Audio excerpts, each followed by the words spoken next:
Rudolf Steiner qui a qualifié Goethe donc de Galilée de la science du vivant. Ça veut dire en fait Galilée a été vraiment pour l'astronomie a amené une révolution complète, un changement de vision du monde.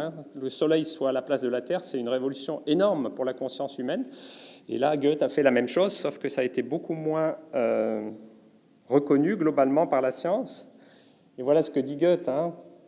Ce qui l'intéresse, c'est changer de paradigme, changer de vision sur les choses. Regardez les mêmes choses avec un autre regard, vous voyez ? Chercher derrière les phénomènes, c'est eux qui sont la réalité. Il n'y a pas à se faire des modèles explicatifs. On vit aujourd'hui, prenez une revue scientifique, vous verrez plus de modèles d'atomes, de modèles d'ADN, tout ça c'est du pipeau. C'est des modélisations, c'est des simplifications de la réalité, c'est absolument pas la réalité. À force, on croit plus à un modèle d'atome, là, avec ce petit univers, ou un modèle d'ADN en spirale, qu'à la réalité dont on fait l'expérience quand on goûte, quand on sent, quand on voit. C'est dingue. Les revues scientifiques nous montrent de moins en moins d'images de la réalité, de plus en plus d'images d'imagerie électronique, c'est-à-dire en fait des modèles ou des artefacts, c'est-à-dire des choses qui sont transformées par de multiples machines. Donc la démarche de Goethe, c'est tout l'inverse. On laisse tomber toutes les machines, on balance tout et on commence avec les yeux, le nez, les oreilles, les mains, les pieds, notre corps, notre expérience concrète. Et on prend tout ça au sérieux. Et ça, c'est ça qui va m'enseigner. C'est ça qui va me permettre de comprendre ma plante.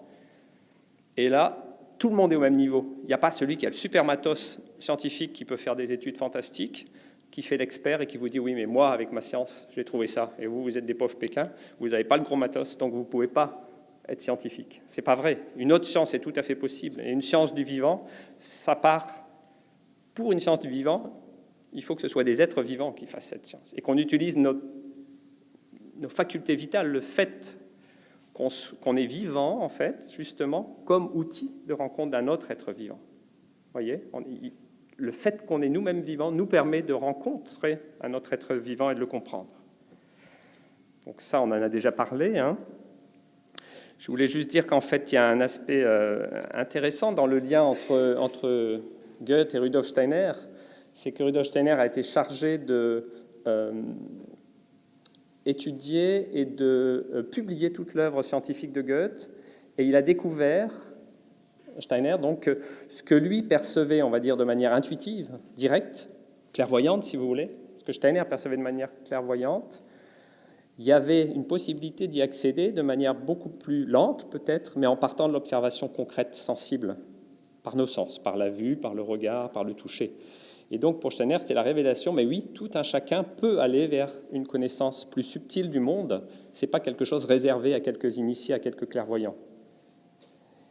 Et partant de ça, Steiner a dit, ce que je propose, ce n'est pas quelque chose d'occulte, comme j'ai lu dans le journal, ce n'est pas des révélations auxquelles il faut croire, c'est une science de l'esprit, c'est une science, c'est-à-dire une méthode qui permet d'accéder à la connaissance de plans plus subtils que seulement le monde matériel. Qu'est-ce que c'est un plan subtil ? C'est déjà la vie.